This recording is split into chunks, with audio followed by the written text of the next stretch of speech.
Good evening, everyone. Oh, hold on. Audio issue. Give me just a second here.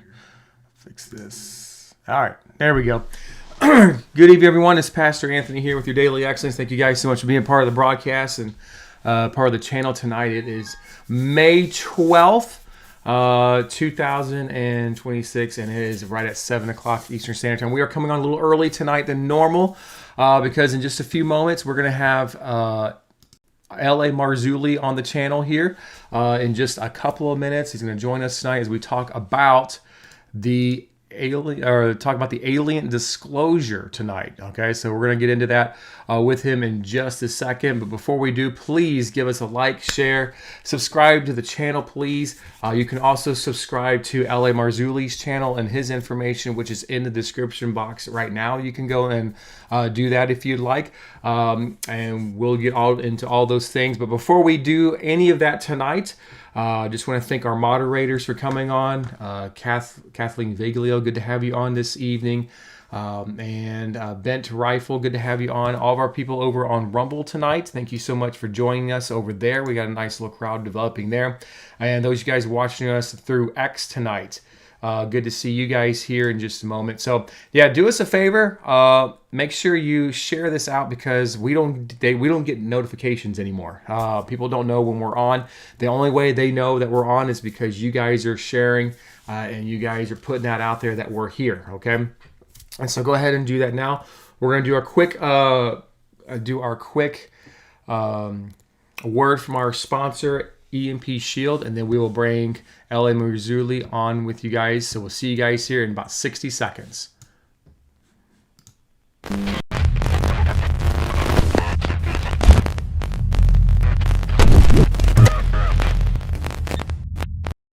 With over 37 models that can be used around the world, our family of EMP protection devices installs easily in minutes. Being employed this year by federal organizations and electrical companies, the EMP Shield has been tested at Keystone Compliance, a federally approved DoD testing facility.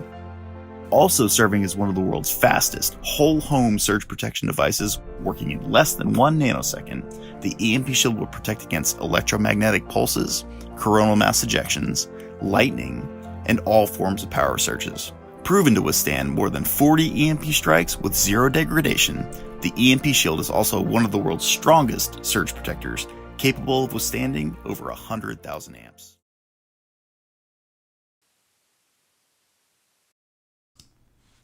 All right, guys, that is our sponsor, EMP Shield. You can order a device from empshield.com. Use our promo code DAILY, and you will get $50 off of your first device. It's a great discount. Great product made here in the United States.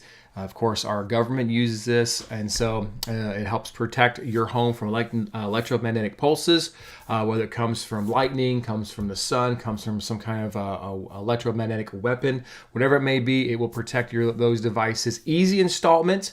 It takes about 10 minutes to install that onto your boat, your car, generator, whatever it is that has an electrical circuit. It will protect that, and so a great buy there. Of course, like I said, you buy an American-made product, you save money on your end, and you help support us here on Daily Excellence. So we thank you so much for doing it with us this evening. So, all right, with no further ado, we're going to go ahead and bring in L.A. Marzulli into the channel here and give us just a quick second as I get him set up here. I'm going to add him to my left. There he is, the man of the hour, L.A. Marzulli. Let's do a little sound check before we get going here. I can hear you. I don't know if you can hear me, though. I can hear you, yes. Hi, Anthony. How are you? Doing all right. Is there a way to bring the volume up on your end? I'm up all the way, but let me go to my settings. Hold on. And you guys listening online, if you guys can hear us fine on your end, then we'll go from there. Checking 1, 2, check. How's that? I can hear you on Checking my 1, 2. end, so if they can hear you online, then I will just go with that. All right, checking 1, 2, check 3, 4. Let's see. Output audio.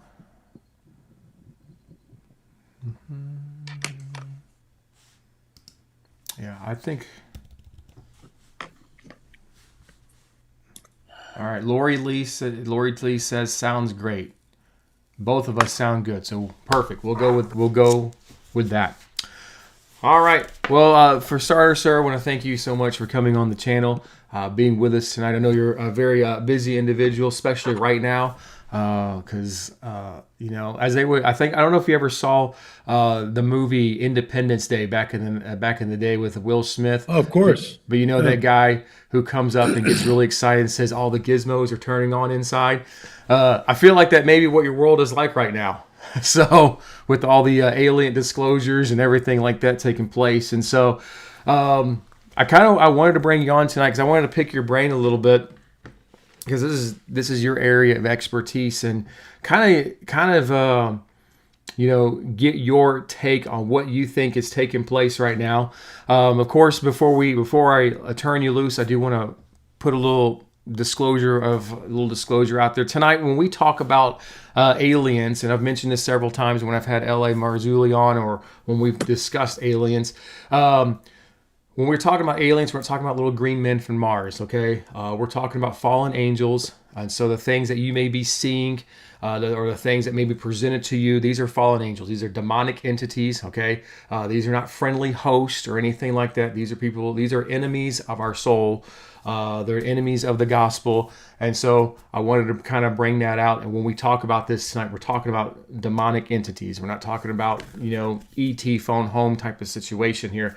And so these disclosures have come out. We knew that this was going to come out. Of course, this isn't like one big massive dump. This is kind of just like the beginning of what we know is to come. And so as you say on your channel, L.A. Marzulli, you say when we go up, they come down. And so when you put all this together, from your perspective, where do you think we're going from here, sir?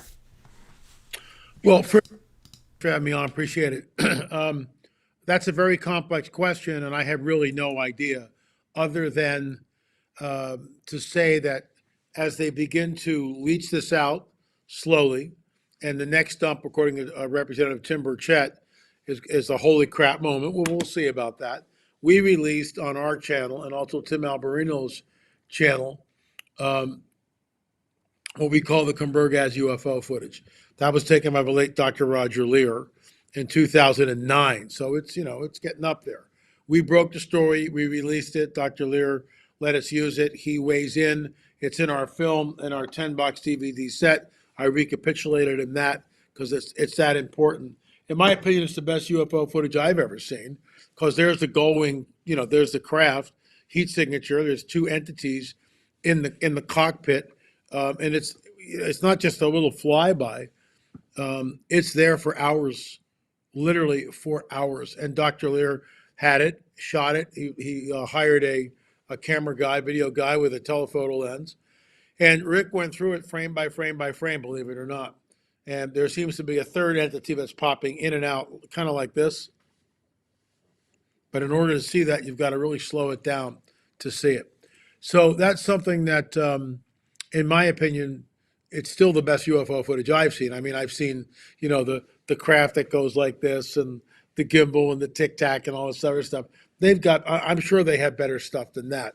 So as this gets leached out, it'll be amazing to see what they have, how that compares to what I know, and all the work, you know, 10 films and all these.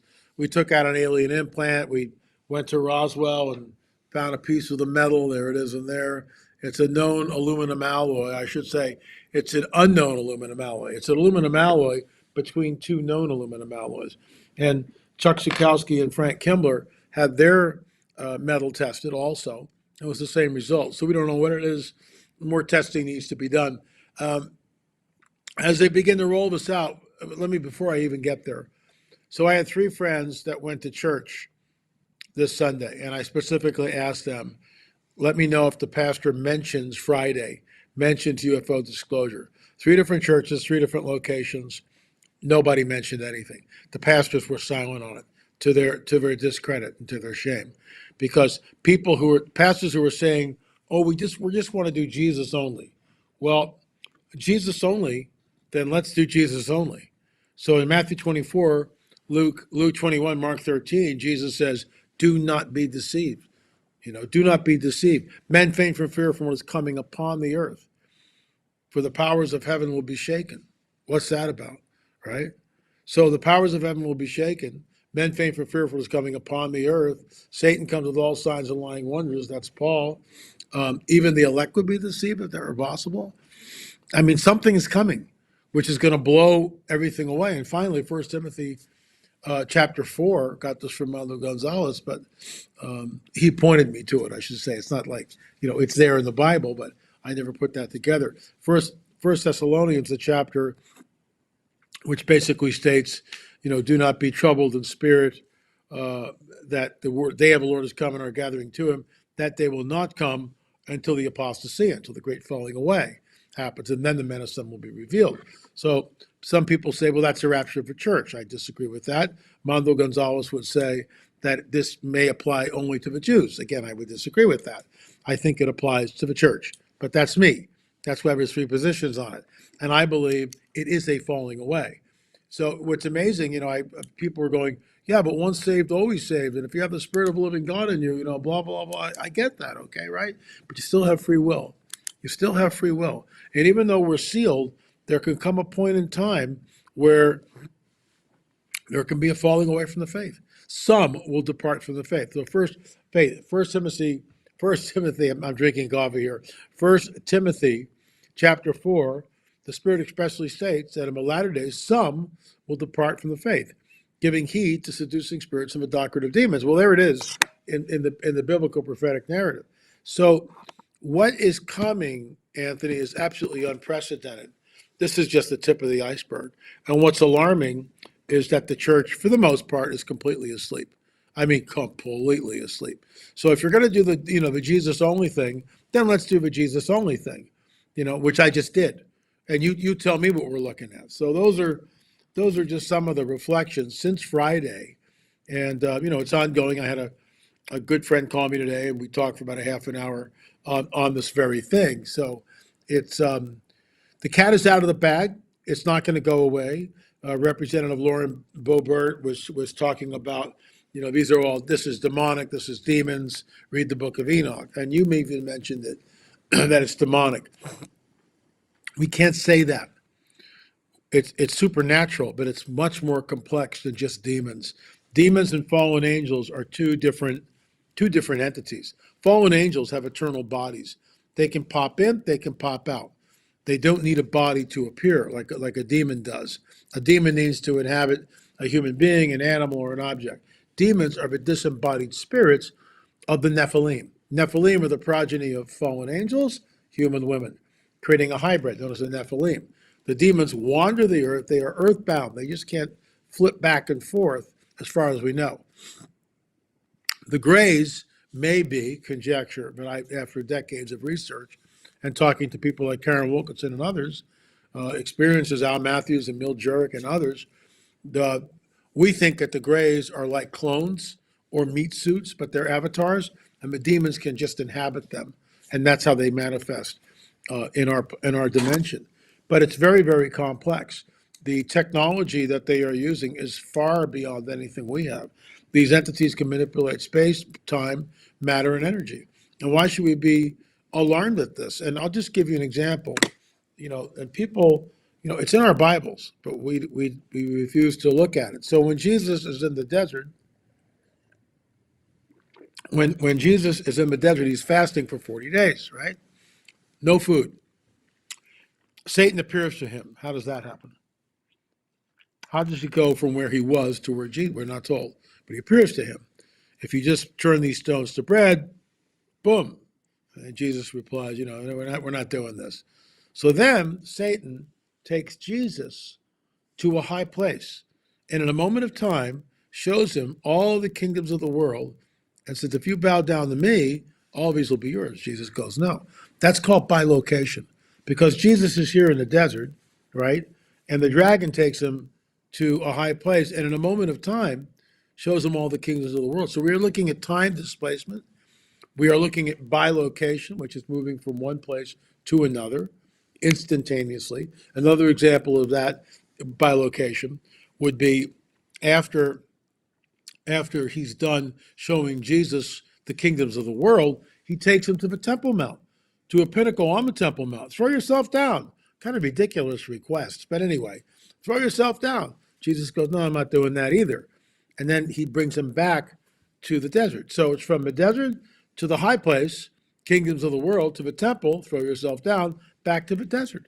I mean, you got it's classic bilocation. Then Jesus is on the Gethsemane, not Gethsemane, excuse me, the Sea of Galilee. Jesus is on the Sea of Galilee with the disciples. Big storm happening. Be still. Storm just like a cloth just being dropped. Boom, done. No gradual dying out. No, just bam, done. Showing his mastery over all the natural elements. And then it says, and instantly they were at their destination. That's bilocation. Now you can tap dance around that. You can call me a new ager. I can care less what you call me. But that's what it is. It's bilocation. Moving from point A to point B instantaneously. I've actually seen that with my own eyes. When I was in the New Age, when I was with a guru, and there was a Mahatma, which is like a holy man, that came and visited us. And this guy was old then, probably in his 70s. Of course, I'm 75, so, but he was definitely in his 70s. And a group of us, probably 4 or 5 of us, took him down to the ocean because he wanted to go swimming. So he takes off his outer garment, and he's just got like a little loincloth thingy on. And he looks at me and goes like this. And I hear in my head, please take this. He didn't move his mouth. He communicated with me telepathically. And then he handed me the stuff. And I'm like, what's going on? So he goes in, he comes out, we get him dried off, I hand him his clothes. Now we're all walking together down the beach. All of a sudden, Anthony, just like that, he's 50 yards down the beach, and he turns like this and smiles at us and then keeps walking. He bilocated right in front of my eyes. So Mahatmas, New Agers, other people, shamans, they do this. So it's not something but it's supernatural. And, it's a technique. I don't want to learn how to do it. I'm not interested in that. But shamans do. Shamans, New Age aficionados, those who are steeped in the occult, they can do that. So there is bilocation, which in itself is absolutely amazing. So what we see is angels can come in, and they have immortal bodies, and they can shapeshift. The word I got from Russ Dizdar, Metaskitsmonosi, they are able to shapeshift. What do they really look like? And this is conjecture, because nobody has sat down with a fallen angel and gotten a brief. Nobody. And that's probably never going to happen, right? They more than likely look like what's called the tall whites. That's conjecture on my part. But the tall whites are thin, emaciated, very tall, and they kind of float. That's what a fallen angel in its natural state may look like. Fallen angels cannot be destroyed. That's why they wind up in the lake of fire for eternity. Can they be wounded? Yeah, they can be wounded. Absolutely. Because we know Michael and his angels fight with the devil and his angels. The devil is cast out from the second heaven. So how is that possible? How do they fight? We're not told. It's not arm wrestling. It's not thumb wrestling. They're not playing tug of war. They're fighting. They've got swords. Lightsabers, very possible. We don't know. But they fight. And the enemy loses. And he's cast down. So let that sink in. There's a physicality to it. There's technology that is there that is far beyond anything we have. Far beyond. People go, why do fallen angels need, technology? Well, let's just start with the Garden of Eden. You tell me what this is. So the 2 cherubim are placed at the east gate. So nobody's coming in or out. But in between the cherubim is what? A flaming sword that turns every which way.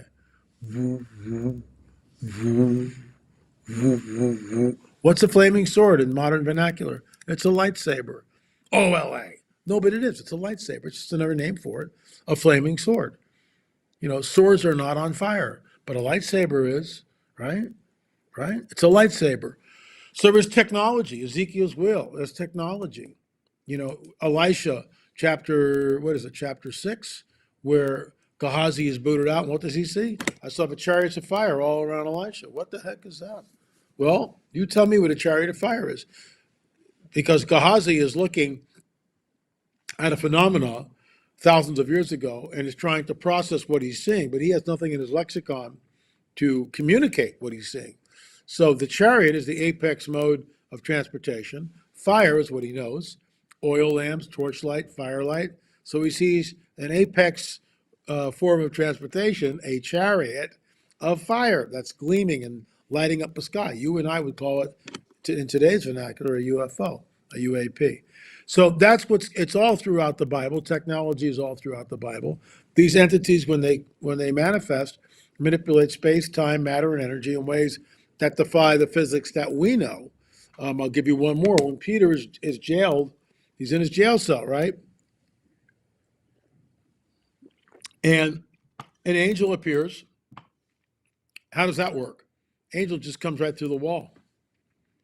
The chains that are holding Peter, they just fall down. The jail cell opens up by itself.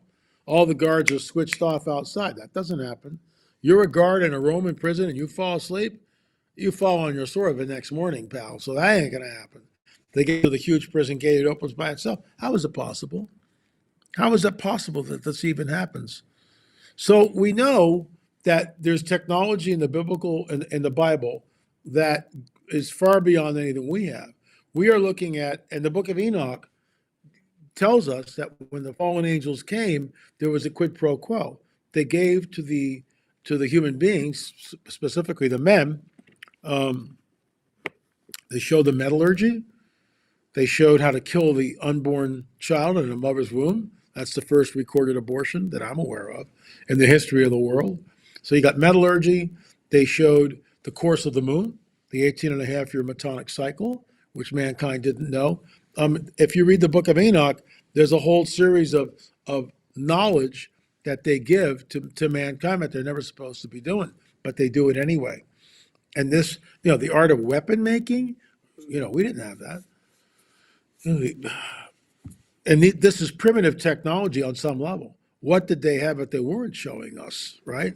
So it's there. We just have to sort through it. What is Ezekiel's wheel that he sees? I mean, that's technology. That's nothing it's supernatural technology, but it's technology all day long. So the whole idea of this is very complex. And people go, well, and this is the line that is being echoed everywhere. Sean Hannity echoed it in the Spielberg's movie, Disclosure Day, the Mother Superior character, she echoes it. The Mario movie this summer, the narrator echoes it. It's everywhere. And it's this. Surely with the universe is so vast and there's so many planets, surely there's got to be life elsewhere. Well, we don't know what this is or what, or how far it goes. We only know that Father God rolls up the heavens, plural, like a scroll, and then creates a new heaven and new earth. How is that even possible? Oh, that's just allegory, LA. No, it's not. It's literal. That's what he's going to do. So we don't know where we are, what this is, how it got here. He spoke everything into existence. In the beginning was the Word. The Word was with God. The Word was God. He was with God at the beginning. All things were made with him. Without him was not made anything that was made. So that's where we are. And, we don't even know as a species. We have no idea where consciousness dwells. So, Anthony, you're in this little body over there. I'm in my little body over here. But where are you really? Your heart's beating, your eyes blink automatically. You're breathing. You're not thinking about time to take another breath. You're not doing that. You're just cruising like I'm cruising. But where are you? You don't know. Where am I? I don't know. All I know is I interface in this thing, and it works pretty good most of the time, right? I got to go to the dentist next week. Not so good. But it works pretty good.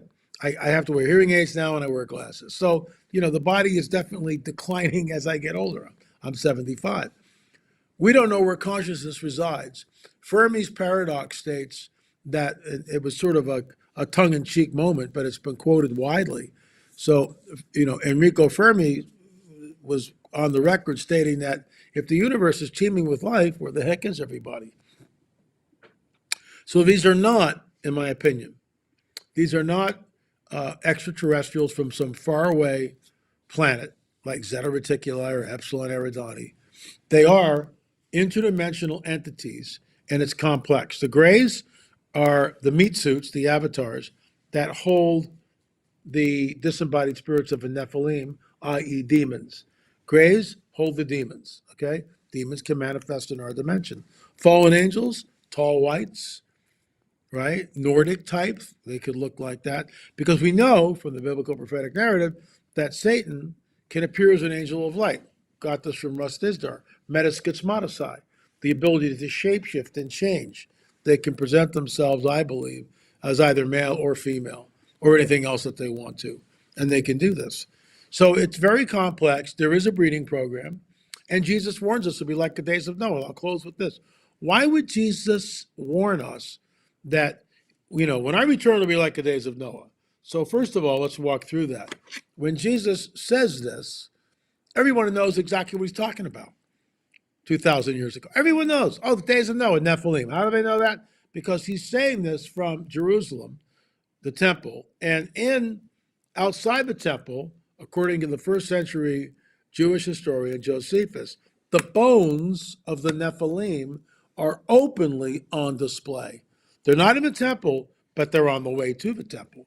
So when the Jews are coming up to the temple, Abraham turns to his son and he goes, see that 12-footer over there? That's Goliath. Or see that 12-footer over there? That's Ishni Benab, one of Goliath's brothers. And your great-great-great-great-great-great-grandfather helped kill those things. That's what was in the land. They're called the Nephilim. So Jesus points specifically to the days of Noah.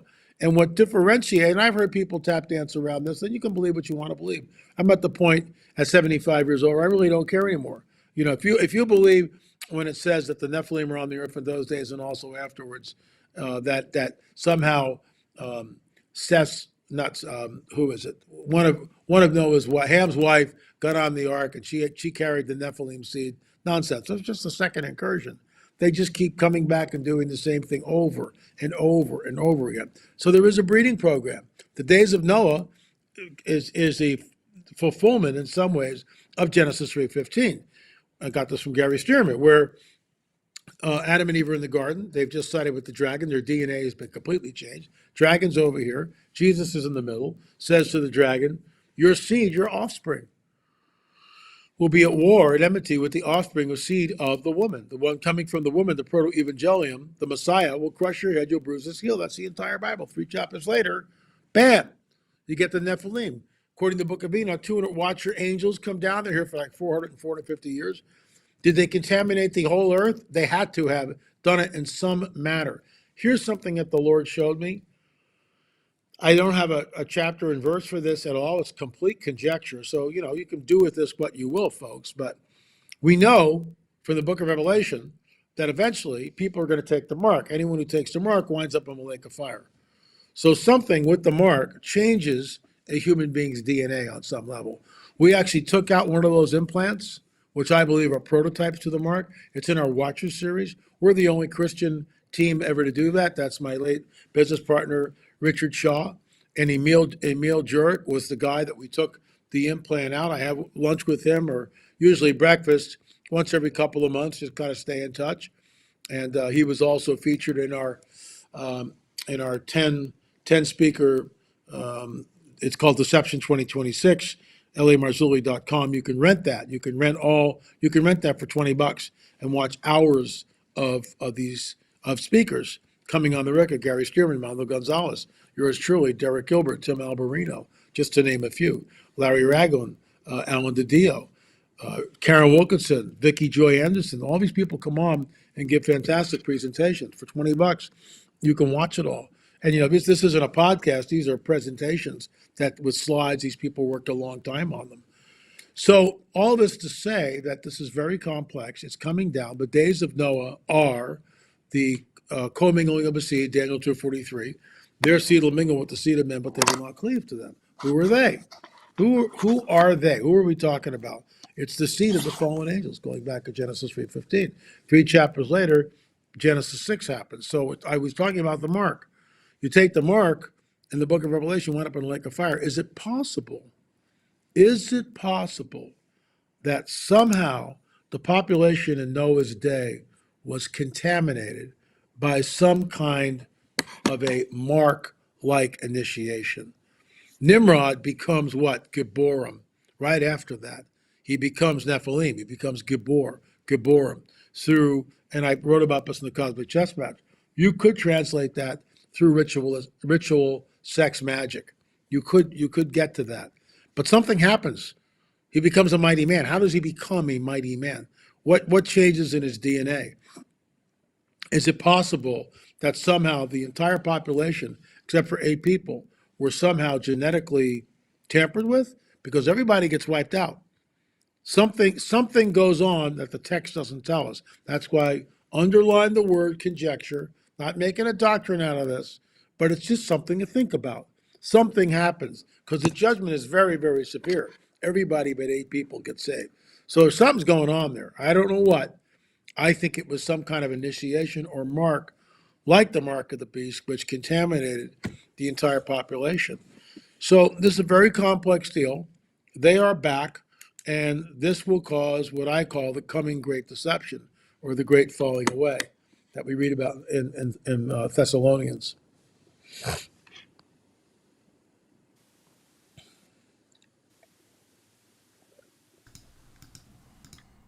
All right.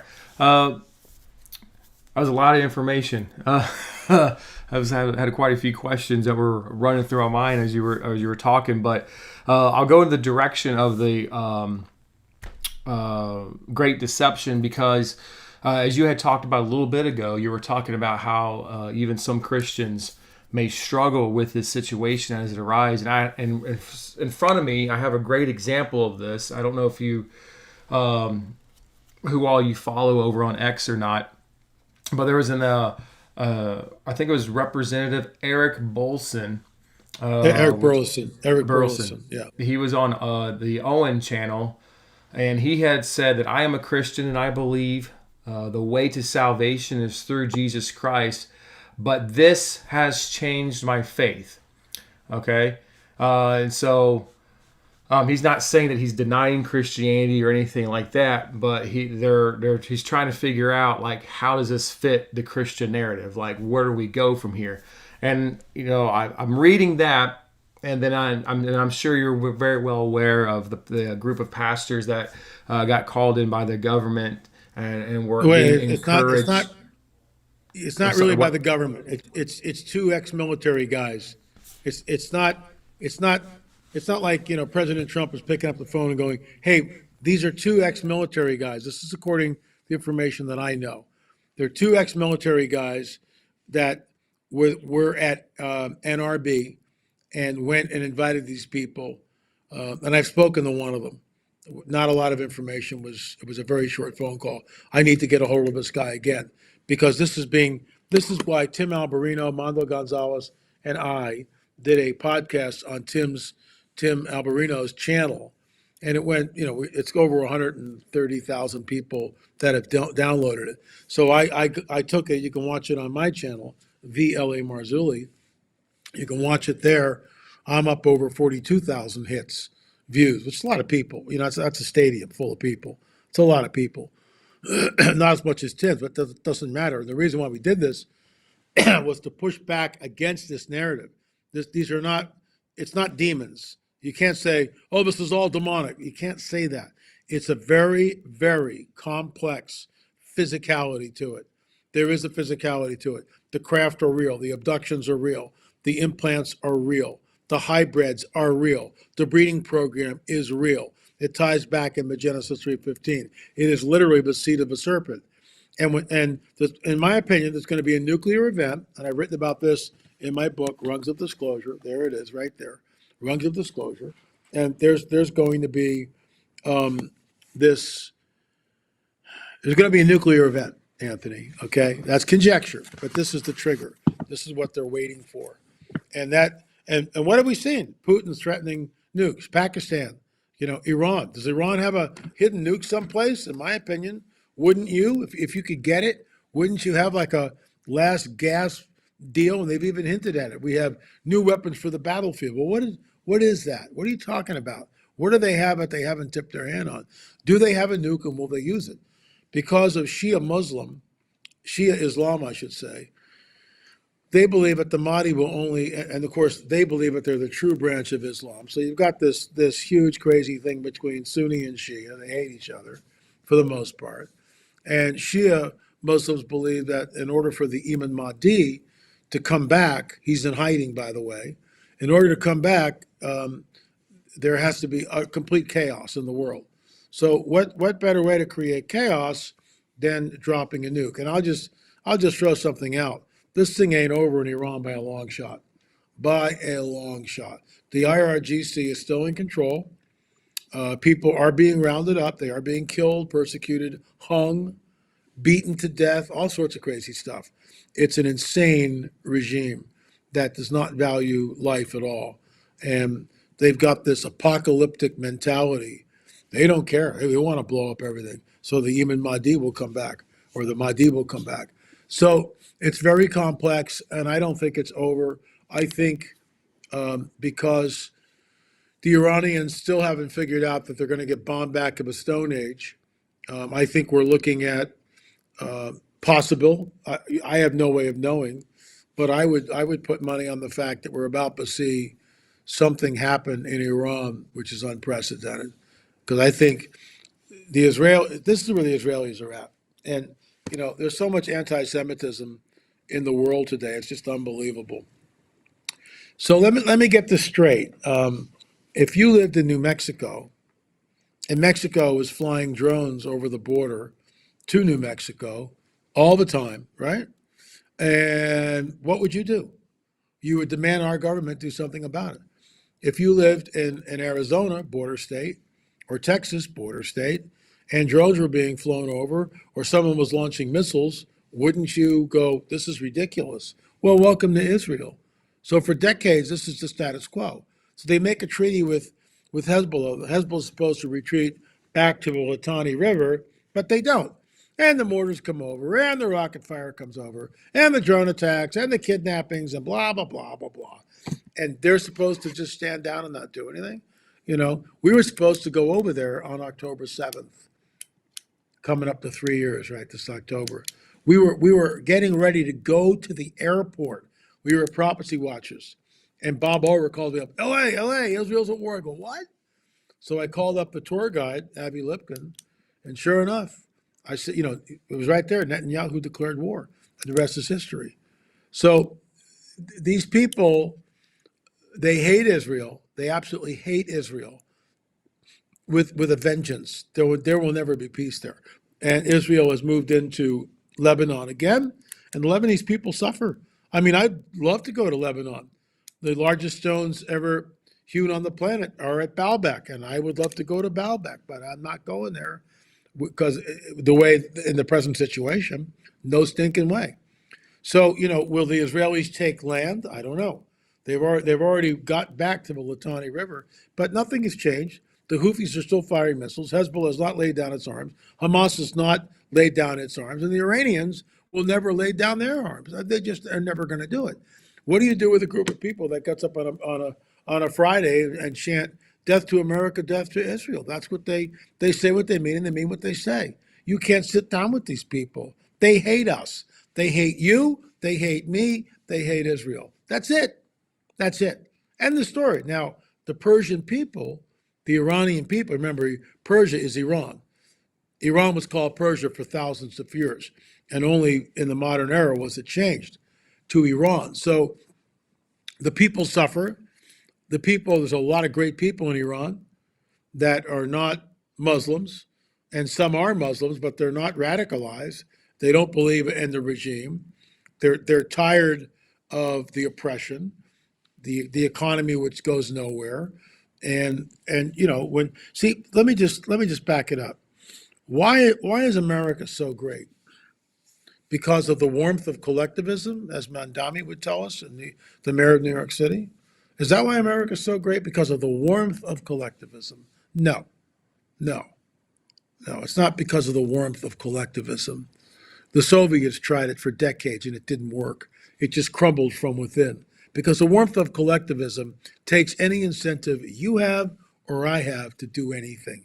What made our country great was, for the first time in human history, people had liberty to do what they wanted to do. So a perfect example of this is the Wright brothers. So they have a little bicycle shop. They're selling bikes to people. I'll bring your bike in, we'll put a new chain on it, Mrs. Smith, and off you go. But at night and on the weekends after the bike shop was closed, what happened? They put it up on the drawing board, didn't they?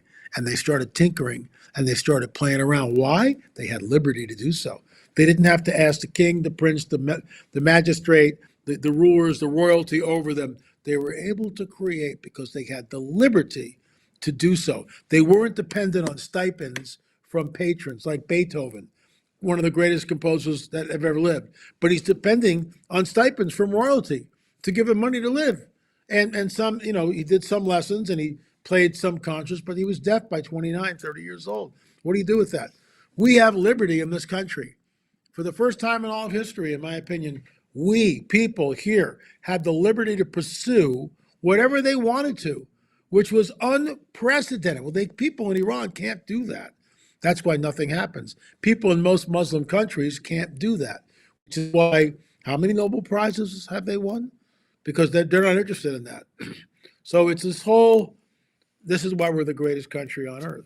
So I would predict, and I'm not a prophet, that something's about to really shake Iran to the core, to its core, because it has to. We don't even know who we're dealing with. The leader has completely, disappeared. So all that to say this, if you have a nuke that goes off, and Putin's been rattling, right?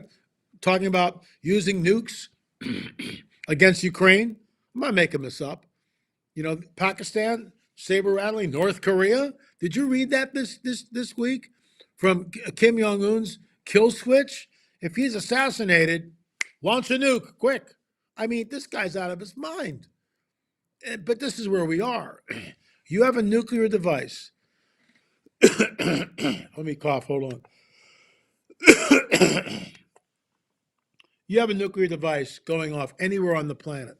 It creates the greatest climate of fear that mankind has ever experienced collectively. And that, in my opinion, is when they show up. And I really believe that's it. This is when it's going to happen.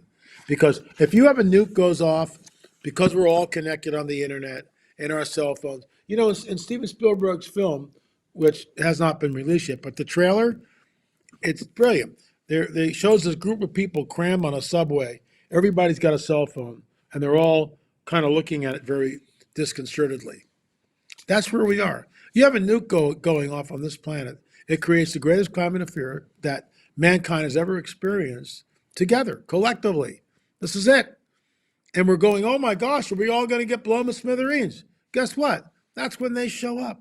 That's when the mile-wide crafts show up over the cities of the world. Don't believe me? Can I share my screen with you? Let me see if I have it. Hold on. Yeah, right. Let me just show you something here. Yeah, you should be able to share. We've done it before. It's loading.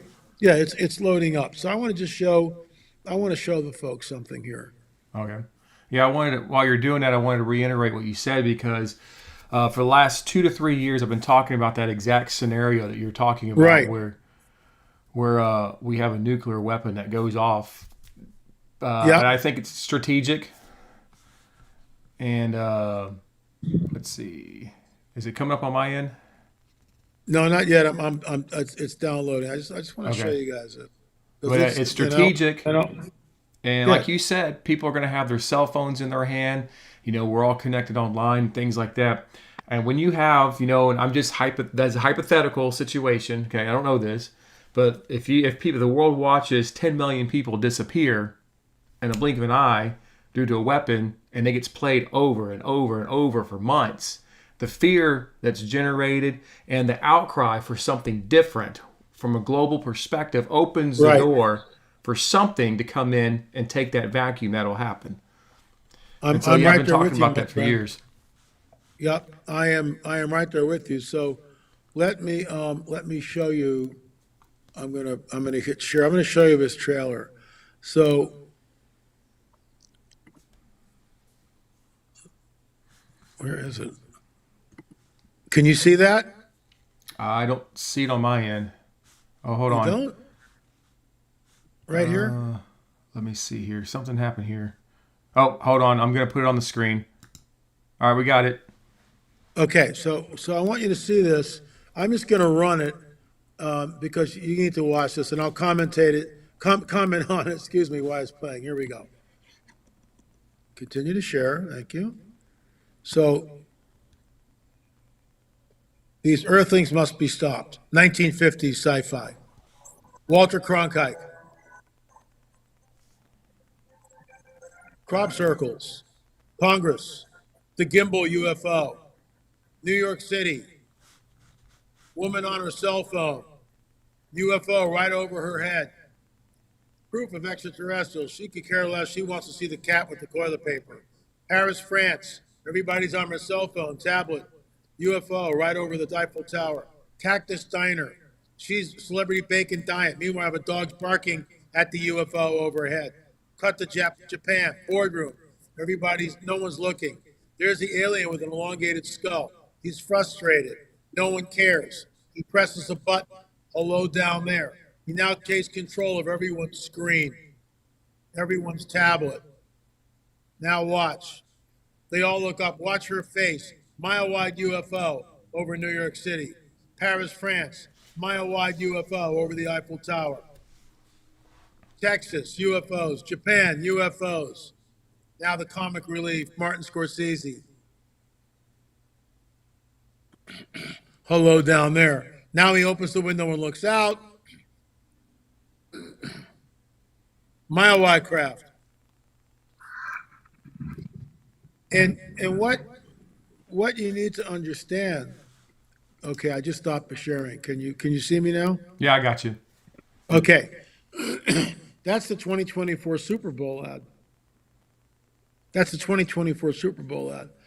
What were they advertising, Anthony? Do you even know? It's an advertisement. Do you even know what they're advertising? You don't know until the last 5 seconds. A website makes it real. That's it. And then they give a name of the company. It's unbelievable. That's called predictive programming. They're telling you it's a global event because it's Texas, New York, Paris, and Tokyo, or someplace in Japan. A global event, and it will be a global event. And it changes everything. It changes everything. And this is where we are. And when they show up, they will say, and how many times have we heard this? The Ancient Astronaut, Ancient Aliens program on the History Channel has been promulgating this for decades. I was on the first 2 seasons and left because I couldn't be part of it. They would take what I would say and kind of massage it so it would be something else.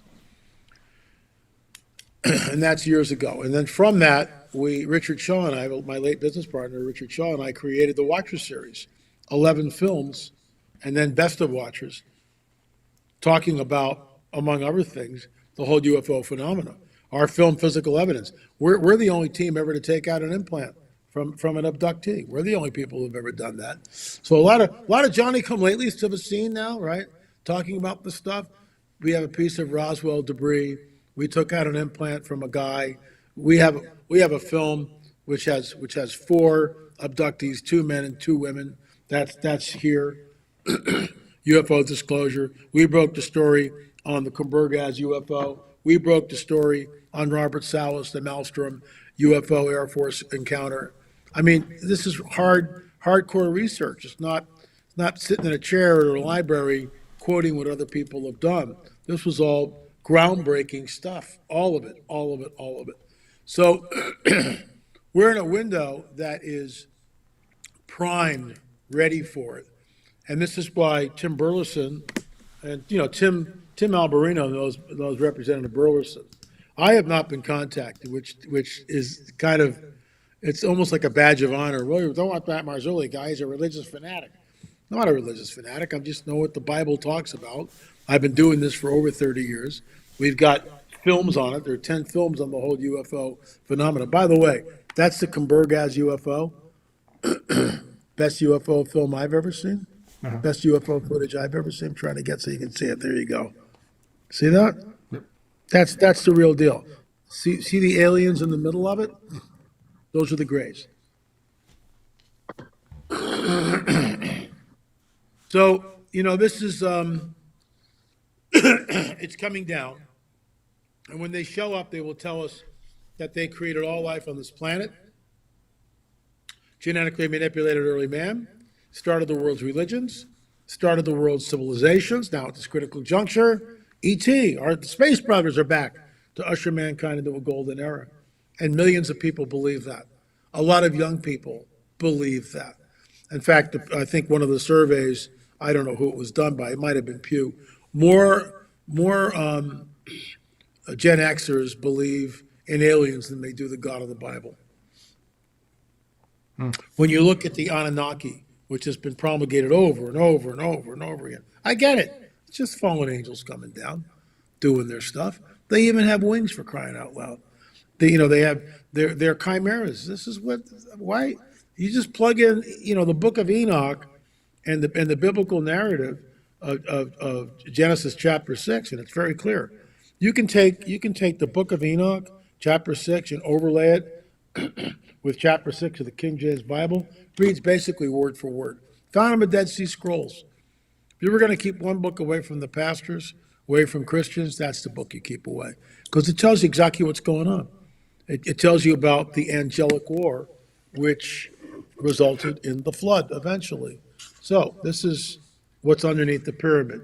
This is the pyramid of Khafre in Egypt, right? There it is, right there. Mm-hmm. So these Italian scientists, I had them on my show, they're flying with something like Doppler radar, but it's different. Ground penetrating radar, but it's far more sophisticated.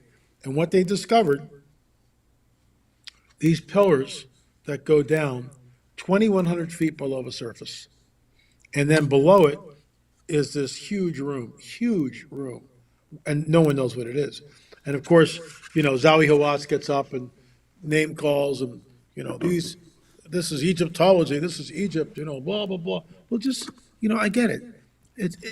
Go and do an excavation and see what's there. And if you find one of these pillars, all bets are off, pal. And the scientists, Biondi and the others, have stated on the record that not only it's under Khafre, it's under the Sphinx and the Great Pyramid.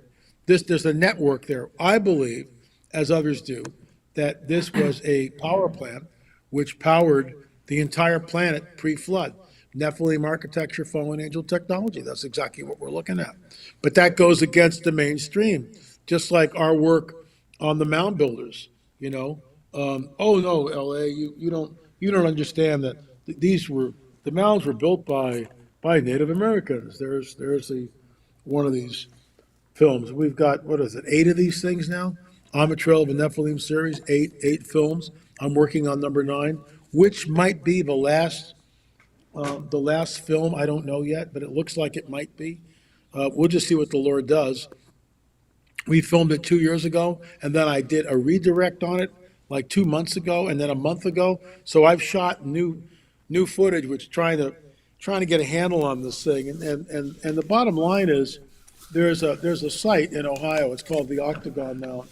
So this octagon I'm about to show you encompasses about 50 acres. It's an 8-sided octagon. That's why it's an octagon. That's Captain Obvious here. But it's an unequal octagon. And the gateway that you see right here is a gateway. That gateway goes into a circle mount. So it's like this, something like this. Except the circle, let me get a better prop. Props are good. So the octagon is 50 acres. See that? Yep. And there's the gateway to the circle mound. The circle mound's about 20 acres. And when you stand in the back of a circle and you look at the gateway, the moon comes down every 18 and a half years and sits in the gateway. Native Americans didn't have this. Native Americans didn't know about the 18 and a half year metonic cycle. They didn't know. It's not a racist statement. It'd be like me as an Italian, Marzulli, saying, it's racist to say that the Italians didn't invent the airplane. Well, they were involved in it, but the Wright brothers did it. Not Giuseppe and his brother over there. Yeah. Oh. So this is a false narrative promulgated by mainstream archaeology because they don't know what they're looking at. Because they don't want to think for a second that something other than human beings built these things, because something other than human beings built those things. I mean, this thing, once again, the octagon, it's 50 acres of land. How do you even check your work? How would you? And it's an unequal octagon. We sat down with a mathematician, Dottie Easley, excuse me, and she deconstructs this thing on paper. Well, she's got a compass and a ruler, and it's only 8.5 by 11 piece of paper.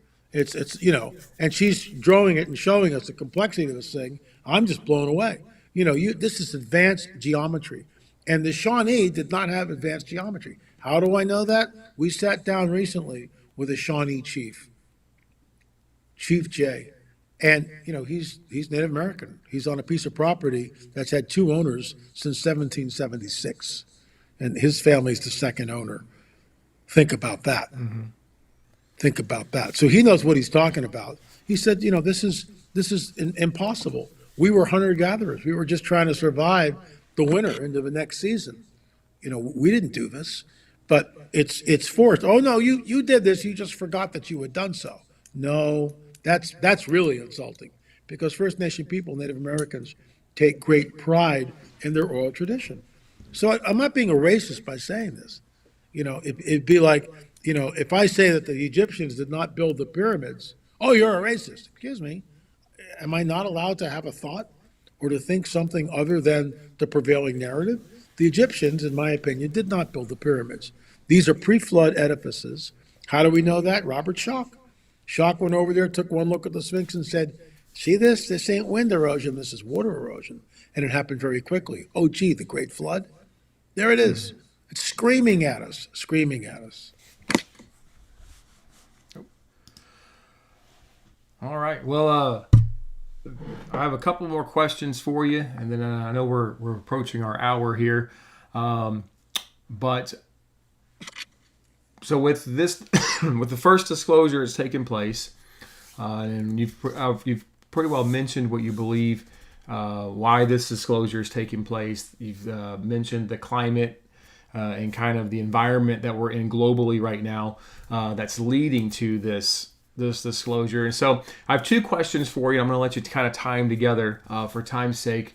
First question is now that we've had this first disclosure, which is not the big disclosure reveal yet. It's kind of just mainly, from what I've seen, a bunch of videos of dots flying around everywhere. Yeah, that's why we released the Kumberg as UFO. You want to see a real UFO? Watch this. And so there's that. So this big one, in your opinion, what do you think is next? What do you think this big one is? And then as a kind of a closure for Christians or for people who maybe not be or as strong in their faith, who don't see what's happening, as these things unfold and we get into this, what would be your piece of advice that you would give to believers in Christ Jesus to hold fast, maintain their faith, and not get caught up in this deception that's coming? In the beginning was the Word, and the Word was with God. He was with God in the beginning. All things were created by Him. Without Him was not made anything that was made. So Jesus speaks everything into existence. He is our Creator. There's no doubt about it. This is what I labeled this years ago, in 1998 when I wrote Nephilim. This is the coming great deception. And I got that from 1 Thessalonians, where it talks about, because they did not believe the truth, God sends them strong delusion, allows the strong delusion, which is where we are. Cling fast to the Scripture. No, Luke 21, Matthew 24, Mark 13 by heart. Do not be deceived. Many will come in my name. Well, that's exactly what we see. Many are coming in His name. And when they show up, they will say, but we created all life on this planet. Where are your gods that you worship? Well, where did you come from? Well, we'll tell you later. This is, some will depart from the faith, giving heed to seducing spirits and the doctrine of demons. It's here. It's happening. It's now. The church, it's perfect. The church is just completely asleep. It's Laodicean church that we read about in the book of Revelation all day long. All day long. And, pastors are great. They're in the front lines, but many of them are clueless. Many of them, even now, after our government Oh, we're just Jesus only. We're not going to talk about that. Okay. So I already addressed this. If you're Jesus only, then you address Luke 21, Matthew 24, Mark 13, the Synoptic Gospels. Something is coming. Wait, it's not coming. It's here. It's here. Our government released what was classified footage. If you tried to bootleg this out, you wind up in jail, dude. This is classified. You can't be doing that. They released classified, and you're right, fuzzy dots flying through the sky, bop, bop, bop, bop, beep. The next dump will keep most people up at night. And guess what? We're going to hear, well, God made such a large universe. Surely there must be life elsewhere. You don't know that. And just always, always quote Fermi's paradox. If the universe is teeming with life, where the heck is everybody? He created us. He created this universe. There was a rebellion. The earth is without form and void. There's a recreation. That's what I believe. Adam and Eve are put in the garden. The rest is history. The rest is history. Jesus is coming back. Keep your eyes on him. Read the book of Revelation. Read prophecy. Study prophecy. And understand that we're wars and rumors of wars, check. Famines and pestilence, check. Look at the new virus thing. Is this the new pandemic? Possibly, I don't know, right? You say that, oh, you're going to get the platform. So, there's no free speech. You can't talk about anything that you want to. There's no free speech anymore. But I digress. So we see all this stuff, wars and rumors of wars, famines, pestilence, earthquakes in diverse places every week. The list is endless, and it just continues week after week after week. Volcanic activity like never before seen. Unbelievable. Men faint from fear for what's coming upon the earth. What the heck is that? What do you mean men faint from fear? Why would you faint from fear? It could be an asteroid, I get that. But what if it's mile-wide chips over the cities of the world? People are going to freak out, Anthony. Don't freak out if we're still here. Understand that this has all been prophesied. And what this will create, some will depart from the faith. It'll be the strong delusion that God sends, right? It'll be the great apostasia, the great falling away. And that's where we are. That's where we are. Look up, for our redemption is coming soon. He's got to take us out of here, and he will. So do we go up and then they come down? Or do they come down first? We linger here for a while. People like me are going, not so fast, citizen, not buying this. And then he takes us out of here. I'll close by reading this. This is our tract that we give out to people. What is the truth?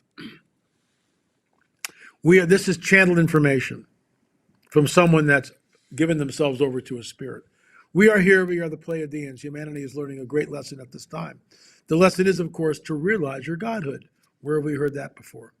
If human beings do not change, if they do not make the shift in values and realize that without Earth they could not be here, then Earth, and its love for its own initiation, is reaching for a higher frequency, will bring about a cleansing, underlying cleansing, that will balance it once again.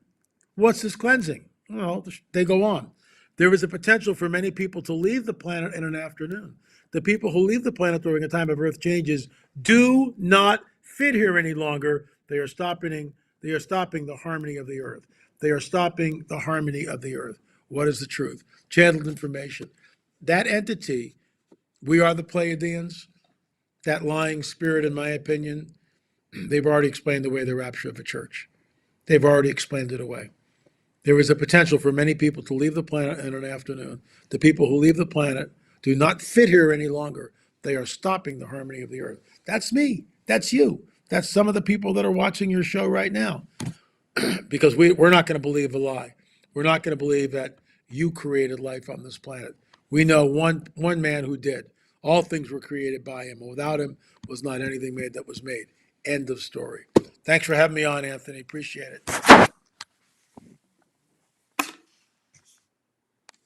I can't hear you. Oh, try that again. We greatly appreciate you coming on the channel tonight and being a part of our broadcast and just sharing your information and just sharing what you believe is coming up next. And it'll be very interesting to see what happens as we move forward and what this next thing is going to be. And we're just real fast. In your personal opinion, what do you think this next aha moment is? They may actually show what Steven Spielberg is hinting at in his film, Roswell. They may show the bodies, they may show the craft up close. That's a game changer.